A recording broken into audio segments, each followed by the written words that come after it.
spaces. Next up, I want to invite Brayden to the stage.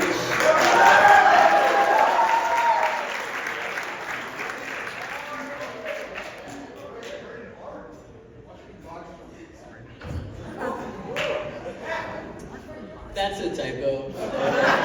It's Brayden F. Neal. F stands for the F word. That's why they want to put it. Brayden freaking.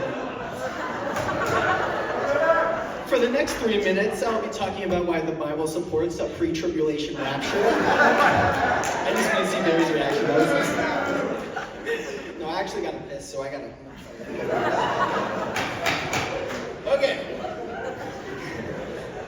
Actually, I'm going to be talking about my past sins for today. So, okay, you ready for this line? So many Christians grow up in church, but way less grow up in Jesus. Ooh, goosebumps. Saw that on a TikTok. But here's another one. So many know the hymns, but don't know Him. Okay, I'm going to stop. Okay. But I say these because that legit was me. Like, freshman and sophomore year, I like Jesus, but like I definitely didn't love him. I got such a late start loving Jesus, guys. Please don't repeat me. I feel like I didn't start paying attention to Jesus until like junior year, and like so much more I felt like God could have used me for. So like even if you're falling away right now, I'm not trying to already start preaching to you, but like readjust and like start seeking God again. Okay, so COVID year, freshman year, all the people in my Caller cluster would just smoke and drink with one another.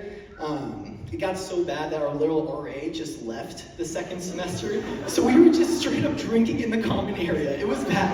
It was really bad. And I know what you're thinking, cute freshman bonding, but not. I was actually super numb during this point. And like I could have been at this point going to Lassonde to become better friends with Trayson, or like walking up a few floors to get to know Claire a little better. Like there were so many influences around me I could have sought out, but I sought out the world bad. Now, it's important to note that during this time I was actively ignoring God. Like I was kind of involved with InterVarsity, like showing up to some stuff, and like I had someone from crew disciple me. But I was like actively lying to my mentor, and I was only going to InterVarsity for the pretty girls. Okay. Don't do that, by the way. It wasn't until my first chapter camp when the Holy Spirit started to convict me hard about my life I was living. And this was, again, sophomore year, guys. I'm glad like a lot of you went freshman year. Like pay attention to what God's doing to you. Do not push him out. Because when we seek God, it generally becomes easier to find him. And when we push God away, it generally becomes difficult to hear and receive his word. And like that is where I was freshman, sophomore year, transitioning to looking at Jesus. And you're still gonna fall short. Like Claire was saying, we're not perfect. Like some of us make typos on the I actually say that we're gonna fall short because actually a week after my first chapter camp, I tried shrooms for the first time. Actually, shrooms is fun until you start disassociating from reality and passing out on the kitchen floor. So shrooms is not fun. I was just trying to real chase it. I was literally questioning reality, guys. Do not do shrooms. It was bad. Unless do shrooms so you can talk about senior testimony. Just kidding.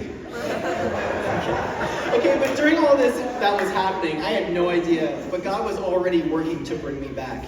And the biggest thing that God used to bring me back is influential people that he brought into my life. I want to do a big shout out to Cowdy F. Reddington over there. She was one of the very instrumental people in my life to grab my head and bring me towards Jesus. She was leading my Mark 1, and she led a prayer in Japanese, and I thought that was the coolest thing ever. I was like, I'm getting coffee with this girl. And then it started transitioning into like, okay, now I'm gonna make you disciple me because I know I need Jesus now. And ever since I started pulling back, again, you're gonna still make mistakes, right? But the thing with Jesus is, no matter how far you walk away from him, the second you look back, he's right there where you left him with his arms open wide with forgiveness. And he's so gracious in that, guys. Jesus is so cool. So you see, so now what I'm doing now, I joined apprenticeship, joined leadership, went to Bosnia, guys. Yeah, do it. took on disciples, shout out boys, and then now I'm hosting the occasional wine and cheese Bible study night if you guys are interested. And you have to be 21. Okay. So moral of the story, look around. There's so many people God has providentially put in your lives to bring you closer to him. Like I saw the shine of Jesus' light through Christine. And she was in front of me. She was there freshman and sophomore year, but I was not seeking God. And then when chapter camp started bringing me back, I started seeing where God actually was. Because where God is, there is fruit. So not only look for those people, but be those people as well. And also take a pride, put your pride in the back seat. There could be some people in your life that are the same age as you that you could learn from. Like Trayson, I think, is a little younger than me, and he's probably one of my favorite role models in my life right now. Especially because he's getting married soon, and I'm about to start a relationship soon with Sam's mom. Okay,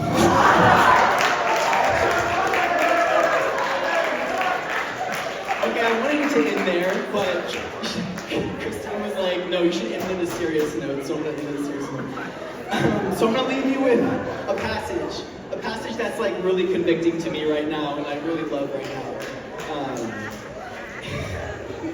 This is more than 3 minutes, kids, I'm sorry. And I really have to go pee, guys. Revelation 2:2, easy to remember. I know your works, your toil and your patient endurance, and how you cannot bear with those who are evil.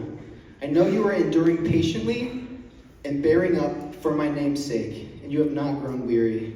But I have this against you. You have abandoned the love that you had at first.